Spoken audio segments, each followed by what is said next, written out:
Huidac TV World News. I am GBAGBO with the news spotlights.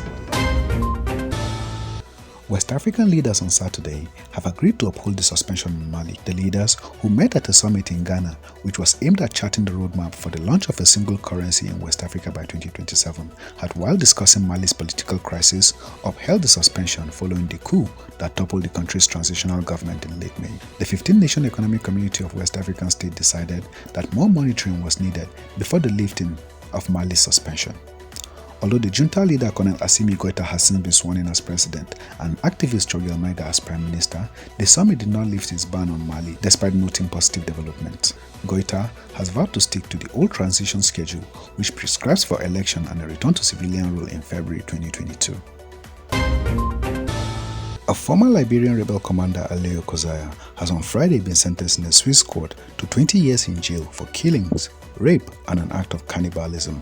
The case, which was Switzerland's first war crime trial in a civilian court, involved the 46-year-old KOSIAH, who went by the name Bluff Boy in the rebel faction Olimo that fought former President Charles Taylor's army in the 1990s. KOSIAH faced 25 charges, including one where he was accused of eating slices of a man's heart.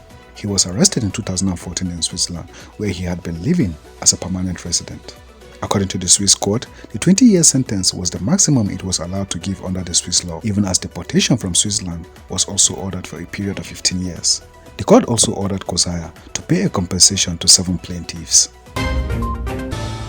The former president of Côte d'Ivoire, Laurent Gbagbo, returned home to Abidjan on Thursday, nearly a decade after he was ousted from power and sent to The Hague to face war crime charges. Ivorians in their thousands turned out to cheer on the former president's return from a decade-long exile. Gbagbo spent much of that time facing war crime charges at the International Criminal Court before he was acquitted in 2019. His acquittal was upheld earlier this year, and his return was enabled by his longtime rival, President Alassane Ouattara, in the spirit of national reconciliation.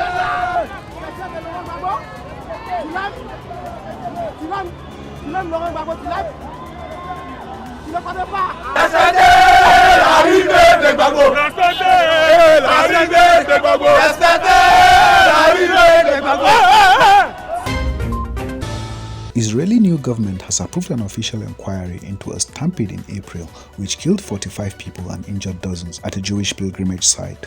The incident, which was described as the country's worst civilian disaster, fell short of a full-scale investigation under the Netanyahu government amid contention between ultra-Orthodox Jewish population in his cabinet and opposition politicians. According to a cabinet statement released, findings from the inquiry would help to safeguard other mass-attendant events in Israel, which has sites sacred to Islam and Christianity, as well as Judaism. The United Nations Secretary-General Antonio Guterres on Friday was elected for another 5 years in office by the UN General Assembly, putting him at the helm of the 193-member organization. Guterres' re-election came after a resolution adopted by a 15-member council recommending him for a second term. Under the UN Charter, the General Assembly elects the Secretary-General on the recommendation of the Security Council. Shortly after his re-election, Guterres took the oath of office and delivered an address urging the UN member nations to do everything they can to overcome the current geostrategic divides and dysfunctional power relations. Guterres, who was a former UN refugee chief, was first elected by the Assembly to succeed Ban Ki-moon after a keenly contested and transparent race in October 2016. I am deeply honored and grateful for the trust you have placed in me to serve as the Secretary-General of the United Nations for a second term. Serving the United Nations is an immense privilege and the most noble duty. I am acutely aware of the immense responsibilities you are entrusting me at such a critical moment in history, dare I say, at the cusp of a new era. We are truly at the crossroads, with the consequential choices before us. Paradigms are shifting, old orthodoxies are being flipped, and we are writing our own history with the choices we make right now. It can go either way, breakdown and perpetual crisis, or breakthrough and prospect of a greener, safer and better future for all. There are reasons to be hopeful.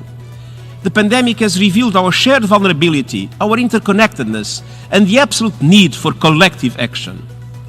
We feel a new momentum everywhere for unequivocal commitment to come together to chart a course towards a better future. I pledge to you that I will do everything in my power during my second term in office to contribute to the positive breakthrough scenario. Always remember that COVID-19 is real. Do well to stay safe by keeping to the non-pharmaceutical safety guidelines while going about your daily activities. And that is the Huidac Tv Newspotlight for Monday, 21st June 2021. Thanks for watching. I am Huidac Tv.